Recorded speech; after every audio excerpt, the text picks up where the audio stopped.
بے سہاروں کو اپنا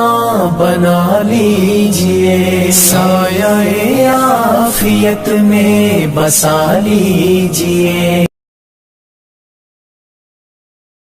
کربلا جو ہے بھی ہمارے دل توڑ دیتا، ہم سمجھیں اتنا بڑا ظلم، اور یار کوئی بھی نہیں اس وقت بولا، مگر تھوڑے سال بعد ہی بولے لوگ، وہ چونکہ ہم بات وہی ختم کر دیتے ہیں، اس لیے ان کا ظالموں کا انجام سامنے نہیں آتا، ورنہ جو حشر ان کا ہوا نا، نہ آسمان نے ان پر رحم کیا، نہ زمین میں انہیں کہیں جگہ ملی، بہت بری طرح قتل ہوئے، انتہائی سخت سزائیں انہیں ملی۔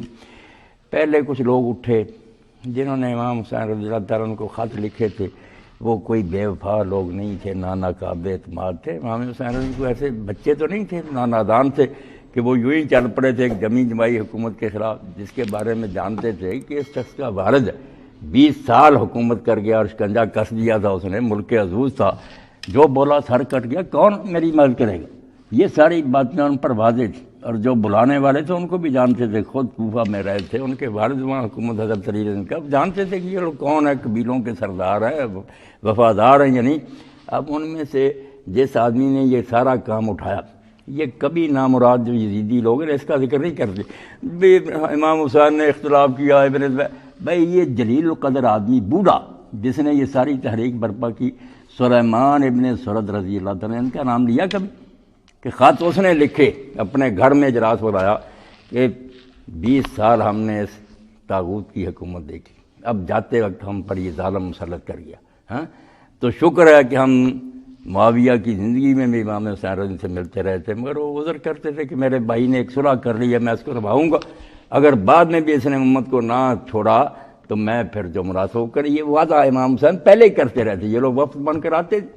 تو اب انہوں نے جب سنا کہ حضرت امام حسین رضی اللہ نے بیعت سے انکار کر دیا کہ یار وہ وقت تو گزر گیا، میرے بھائی کا عہد تھا میں نے نبھا دیا، اب یہ کوئی بات ہے کہ ساری امت کو چھوڑ کر اتنے بڑے بڑے اصحاب موجود ہیں، یہ چھوکرا جو حضرت عثمان رضی کے زمانے میں پیدا اس نالائق کو مسلط کر دیا ہم پر، مکہ چلے گئے، یہ خبر کوفہ بھی پہنچی، تو حضرت سلیمان ابن سرد خدائی رضی اللہ تعالیٰ نے، بہت حدیثیں بخاری شریف تک میں بلایا اجلاس، لوگوں نے ساتھ دیا کہ بالکل ٹھیک، ہم تو پہلے ہی منتظر تھے کہ یہ کوئی حکومت ہے اسلامی، خط لکھے۔ تو ہوا یہ کہ جب ان لوگوں بیچاروں نے خط لکھے، امام حسین رضی اللہ گئے، تو اب جو یزید کے حامی لوگ تھے انہوں نے وہاں جو گورنر تھے حضرت نعمان ابن بشیر رضی اللہ ان سے کہا کہ یہ تحریک زور پکڑ رہی ہے، مسلم ابن عقیل آئے ہوئے ہیں، بیعت کے لوگ کر سختی کر۔ اس نے کہا یار کس بات پر میں سختی کروں، جب تک وہ کوئی مسئلہ نہیں پیدا کرتے، لا اینڈ آرڈر کا خیال ہے ان کا کہ ہم نہیں اس حکومت کو، اس پر میں کیا سزا دوں۔ تو انہوں نے پھر یزید کو خط لکھ دیا، اس کے حامیوں نے، اس نے حضرت نعمان کو معطل کر کے پھر اس شخص کو بھیجا جو قصاب تھا، ظالم، جس کے ظلموں سے آج تک اسلام کی تاریخ روتی، 20 سال سے بھی کم عمر کا تھا، عبید اللہ ابن زیاد حرامی کو بھیج دیا۔ اب یہ شہر میں داخل ہوا تو اتنی جرت نہیں تھی کہ ننگا شہر میں آئے، کوفہ سارا امام حسین کے ساتھ تھا، چند لوگ حکومت کے حامی کی، منہ چھپا کر امام حسین کا حلیہ پیر بنا کر حجازیوں والا رات کے وقت شہر میں داخل ہوا، نقاب ڈالا ہوا تھا۔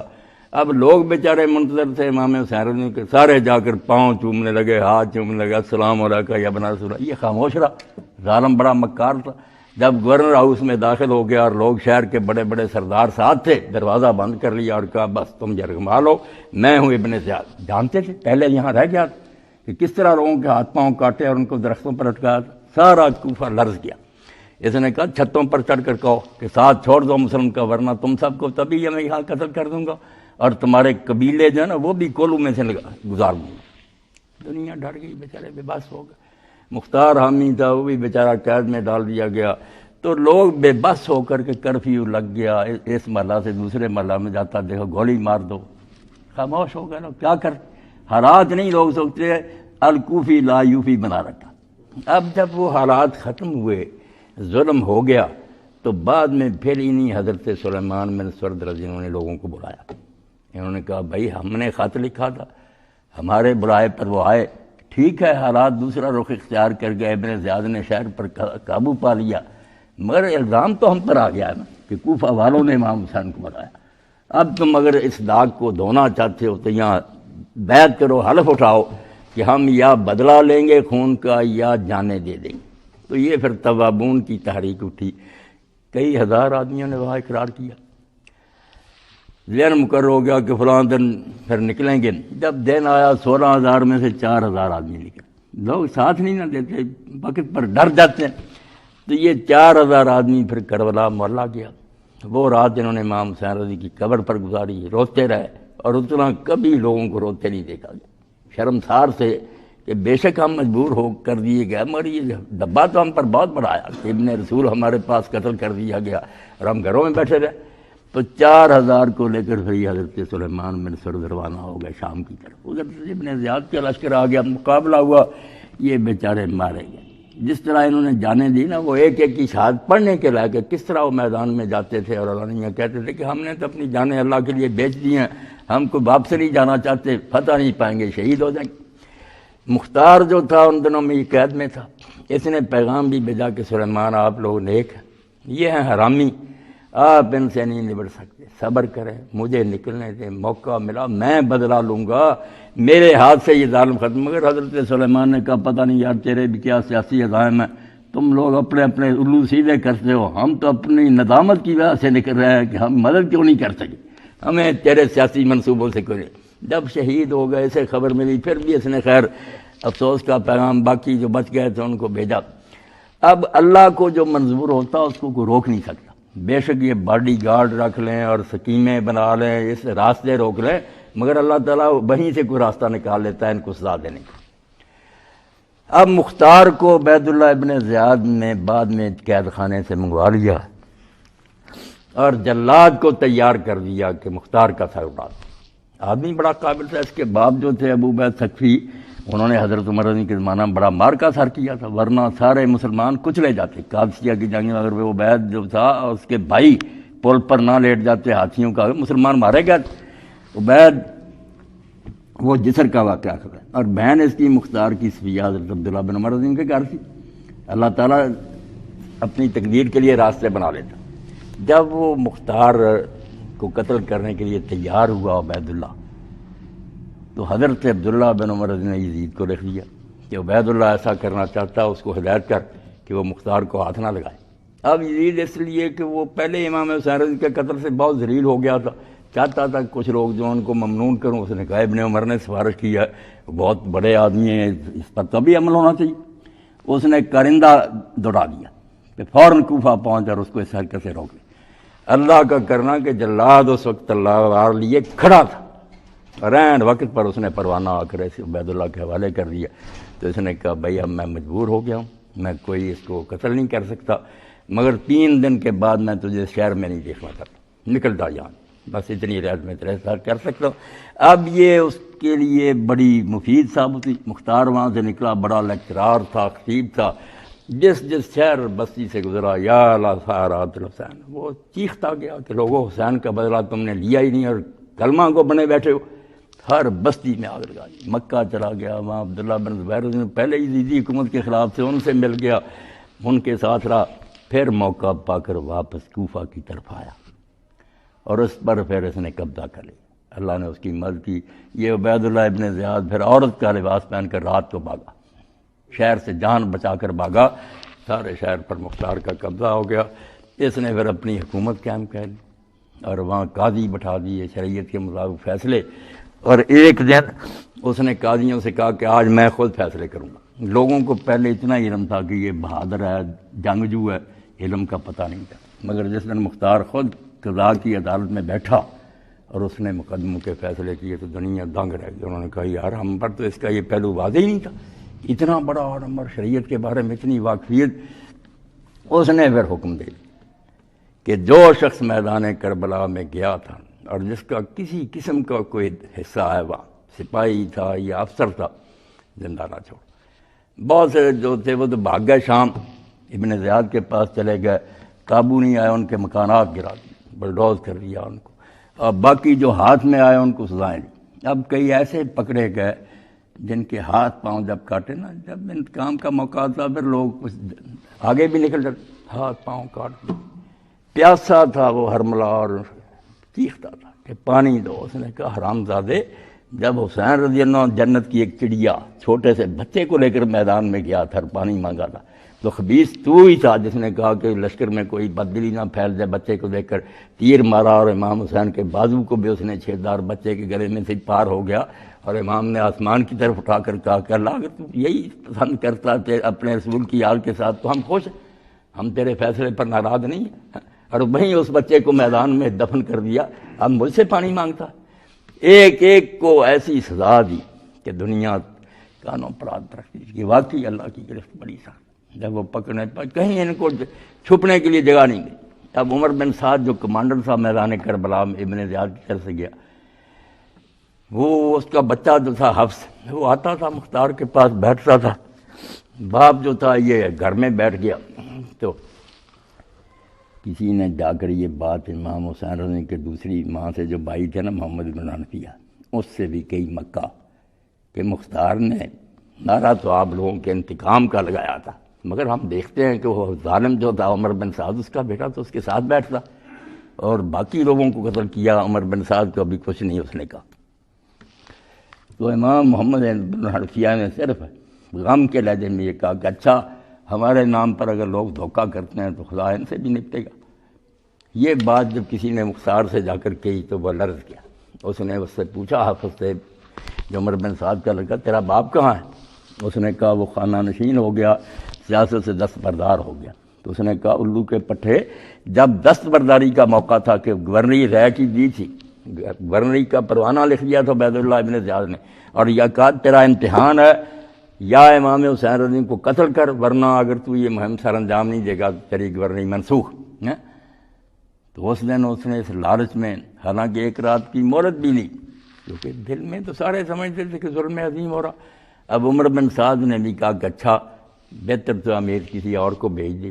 میں حضور کے ماموں کا بیٹا ہوں، اللہ کے رسول کے ماموں کے ساتھ کا میری قرابت ہے، یہ دین تو گزارا عرب کے رسم اور رواج کے خلاف ہے کہ کوئی قریبی جا کے اپنے قریبیوں کو مارے، مگر ابن زیاد نہیں مانا کہ تیری وفاداری کے امتحان ہی یہی ہے کہ تو حکومت کا ساتھ دیتا ہے، تو رات کی مہلت لے لی۔ اب جب گھر والوں کو بلایا، یہ دنیا نامراد عبرت کی جا ہے، تماشا نہیں ہے، گھر والوں کو بلایا، سب نے کہا کہ عمر لعنت بھیج ایسی گورنری پر، ایسا جرم کہ قتل کرنا، اور وہ بھی رسولہ کے بچے کو، مگر بعد نہیں آیا۔ دارج میں صبح جا کر پیش ہو گیا، چلا گیا، وہاں جا کر بھی پھر اس کی آنکھوں سے آنسو ٹپکتے رہے، روتا رہتا تھا اور کوشش کرتا رہا، صلح کی نہیں ہوئی۔ تو اب اس نے کہا مختار نے، جس دن گھر میں بیٹھنے کا وقت تھا اس دن تو بیٹھا نہیں، دنیا کے لالچ میں 4000 فوج لے کر چلا گیا، نواسہ رسول کو اب وہ گھر میں بیٹھ گیا، بھیج دیا سپاہیوں کو، جاؤ سر کاٹ کر لاؤ۔ جب اس کا سر کاٹ کر لایا تو اس نے کہا اس بیٹے کو کہ پہچانتا کس کا سر؟ حفص نے کہا ہاں میرے باپ کا سر ہے، اور اس کے بعد مجھے بھی جینے کا کوئی شوق نہیں۔ اس نے کہا نہیں شوق تو ٹھیک ہے، لٹاؤ اس کو بھی قتل کر دیا، اور ساتھ ہی کہا تم لوگ نخرے دکھاتے ہو، میں اگر سارے قریش بھی ختم کر دوں نا تو امام حسین کے ایک بیٹے علی اکبر کی ایک انگلی کا بدلہ نہیں ہوتا، تم نزاکتیں دکھاتے ہو مجھے۔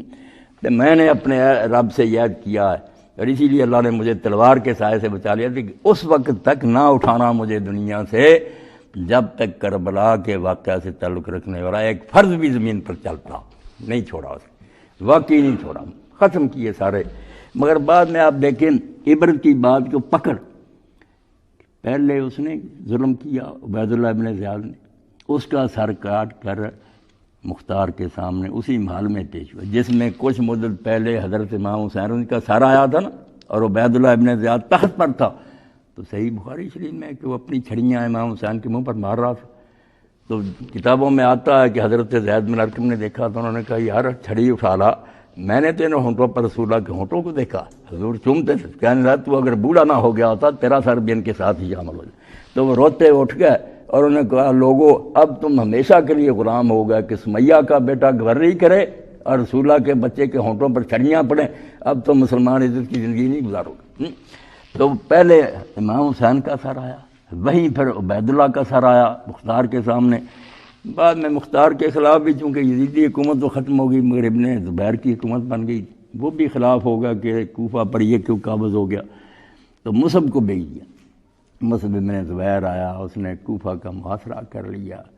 پھر رسد روک دی، سارا آنا جانا تھا کھانے پانی کا بند ہو گیا، شہر مرنے لگا۔ ان حالات میں بہت سے لوگوں نے، مختار کے ساتھیوں نے امان مانگ لی، معافی مانگ لی، حکومت کے ساتھ مل گئے، مختار کے ساتھ بندے رہ گئے تھوڑے۔ جب اس نے سمجھا کہ اب مقابلہ تو کیا ہوگا، غسل کیا، جو خوشبو میت کو لگائی جاتی وہ حنود، وہ ساری خوشبو لگائی، کفن پہنا، باہر آ کر اس نے کہا مصعب میں نے زندگی اپنے رب سے صرف اس لیے مانگی تھی کہ یہ قاتلان حسین کو زمین سے نابود کر، وہ کام ہو گئی، اب مجھے زندہ رہنے کی کوئی تمنا اور شوق نہیں، اگر تم مجھے مارنے پر تلا ہوا تو میں بہادری سے جتنا مقابلہ کر سکتا۔ وہ بھی مارا گیا، پھر اس کا سر بھی مصعب کے سامنے گیا۔ اب مصعب کا بھی یہی حال ہوا کہ وہ بڑا دوست تھا عبد الملک بن مروان کا، وہ خلیفہ بن گیا، بڑی دوستی تھی، بڑا یارانہ تھا بچپن سے، مگر پھر جب قتل ہوا اور اس کا سر عبد الملک کے سامنے آیا تو اس وقت عبد الملک نے بھی یہی کہا، ہے بھی یہ حقیقت الملک حقیق، کہ یہ حکومت اور سیاست جو ہے نا بے رحم، اس کی میں کسی کے، اس نے کہا یار اس سے زیادہ پیار مجھے کسی سے تھا، مگر حکومت کی خاطر اس کو بھی مروا دیا۔ تو یہ مصعب بھی جب میدان جنگ کے لیے روانہ ہوا نا، اسی لیے اللہ تعالیٰ تاریخ بیان کرتا ہے قرآن میں، نوح علیہ السلام سے لے کر کے علم حاصل کرنا تو پڑھتے آؤ کہ دنیا میں کیا ہوتا رہا ہے۔ کس تاریخ ہے تو خود بیگانہ ہے، داستان ہے، قصہ ہے، افسانہ ہے۔ اقبال کہتا ہے بیوقوف ہو تو سمجھتے ہو تاریخ کہانیاں ہوتی ہے، کہانیاں نہیں، اس دنیا میں اللہ تعالیٰ کی عملداری کا روز نامتا ہے کہ اس دنیا پر وہ کیسے راج کر رہا ہے، کس طرح لوگوں کو سر بلند کرتا، کس طرح پھر وہ ذلیل و خوار کرتا، پڑھنے سے تعلق رکھتا۔ مصعب کے گھر میں اس زمانہ کی دو سب سے زیادہ خوبصورت عورتیں تھیں، ایک امام حسین رضی کی بیٹی تھی، ایک حضرت طلحہ کی بیٹی۔ اب یہ مختار جب مصعب چلا ہے نا مقابلہ کے لیے تو اس نے کہا، حضرت حسین رضی کی بیٹی نے راستے میں کھڑی ہو گئی، اس نے کہا مصعب تم دیکھتے ہو کہ حالات کیسے ہو گئے، تم ان حالات میں کیوں جا رہے ہو؟ تو اس نے جواب میں کہا لم یترک ابو کے لبن الحرۃ عذرا، کہنا تیرے باپ نے کسی شریف زادے کے لیے کوئی بہانہ نہیں چھوڑا، حالات تو نظر آ رہے ہیں، مگر تو اپنے باپ کی طرف دیکھ، تیرا باپ جب نکلا تھا اور جس حال میں میدان میں گیا جس طرح شہید ہوا، اس کے بعد کسی حلال زادے کے پاس کوئی بہانہ ہے کہ حالات خراب ہے اس لیے بات نہیں بن سکتی، تم سے زیادہ مجھے کون پیاری ہو دونوں سے، مگر اس وقت یہی ہے کہ میں جنگ میں جاؤں، مارا گیا۔ اب جب عبد الملک کو پتہ چلا کہ یہ محل جو ہے کوفہ کا، یہاں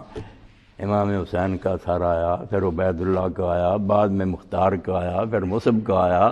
تو یہ تو محل ایسا ہی، اس نے پھر وہ محل جو تھا نا گروا دیا، اس کو ختم کر دیا کہ شامت میرے ہی پہ آنے والی۔ تو اللہ تعالیٰ اس لیے کہتا ہے کہ اِنَّا بطشَ رَبِّکَ لَشَدِیدٌ، تیرے رب کی پکڑ بڑی سخت ہے، کوئی نہیں اس کو روک سکتا۔ اور یہ آپ دیکھتے ہیں کہ امیر معاویہ کا خاندان جو تھا ابو سفیان کی اولاد، ان کا تو سلسلہ فوراً ہی ختم ہو گیا نا، امت نے اتنی نفرت کا اظہار کیا، بعد میں جو ہم بنو امیہ کہتے ہیں وہ تو مروان اور اس کی اولاد ہے نا، دوسرا جو ساتھ خاندان انہی میں سے ہے، مگر وہ قبیلہ ہی دوسرا، انہوں نے حکومت سنبھالی اور کرتے رہے، اور وہ بھی اس لیے کچھ مدت گزار گئے کہ عبد الملک نے حکومت پر بیٹھتے یہ فرمان جاری کیا، حجاج ابن یوسف جیسے ظالم کو لکھا کہ خبردار ابو طالب کی اولاد جو ہے نا اس پر ہاتھ نہ ڈالو۔ ہم نے دیکھا کہ ابو سفیان کی اولاد میں سے انہوں نے امام حسین کے ساتھ کیا، اور ابو طالب کی اولاد تو ان کی حکومت دیر پا نہیں رہی، بس معاویہ کے بعد یزید 3 سال رہا، اس کے بعد صرف 40 دن بیٹا چھوٹا 23 سال کا تھا ذرا، اس کا نام بھی مروان تھا، معاویہ، وہ بنا 40 دن صرف، وہ بھی اندر ہی رہا، کوئی حکومت نہیں کی، اور آخر اس نے نکل کر خطبہ دیا، اس نے کہا لوگوں اگر یہ حکومت کوئی اچھی بات ہے تو ہم نے اس سے لطف اٹھا لیا، اور اگر برائی ہے نا تو ٹھیک ہے، میرے باپ دادے نے یہ برائی سے میل لی، قبروں میں جو آپ دیتے ہوں گے میں یہ بوجھ نہیں اٹھا سکتا، جس کو تم چاہتے ہو امت میں سے بنا لو۔ یہ بڑی قربانی جب دوبارہ موقع تھا کہ امت پٹڑی پر لے آئے خلافت کو، مگر بس وہی بات جماعت صاحب پڑھ رہے تھے، آنکھوں پر پٹی بن گئی، اتنا ان کو بے بس کر دیا تھا، فوراً مروان نے قبضہ کر لیا، چھوڑنے کا موقع ہی نہیں دیا، یہ بوڑھا بیٹھ گیا، 6 مہینے اس نے حکومت کی،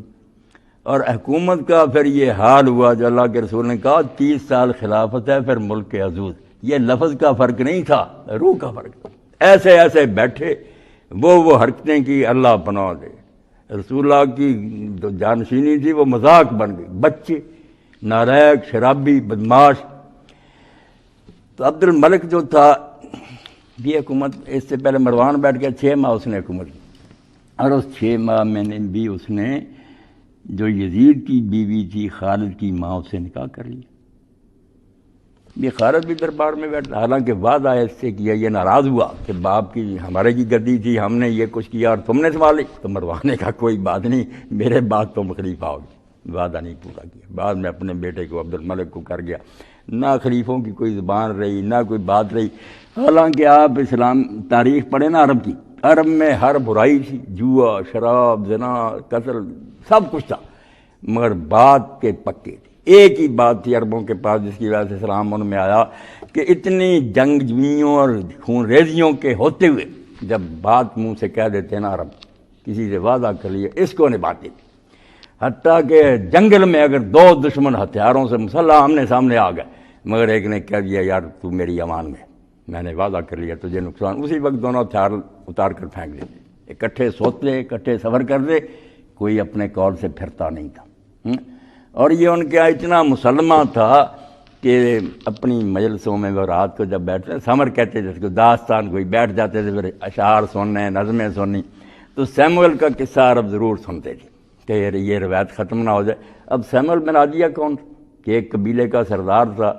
جب امرؤ القیس اپنے دشمنوں سے تنگ آ کر بھاگا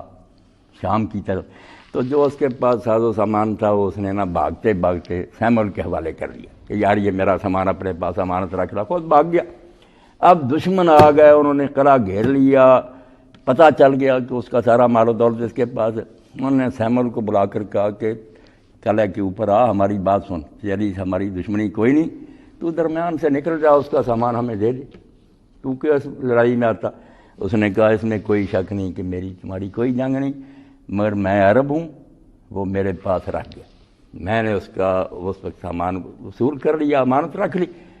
نفع مجھے کوئی نہیں، مگر میں اب اپنی بات سے نہیں پھر سکتا، کچھ ہو جائے نا، میں اپنے قول کو اگر گندا کر دوں، میری بات نہ رہے، تو سارے عرب میں تو بوڑھی عورتیں تک چرخہ کاٹتے کہیں گے کہ سیموئل کوئی عرب نہ نکلا،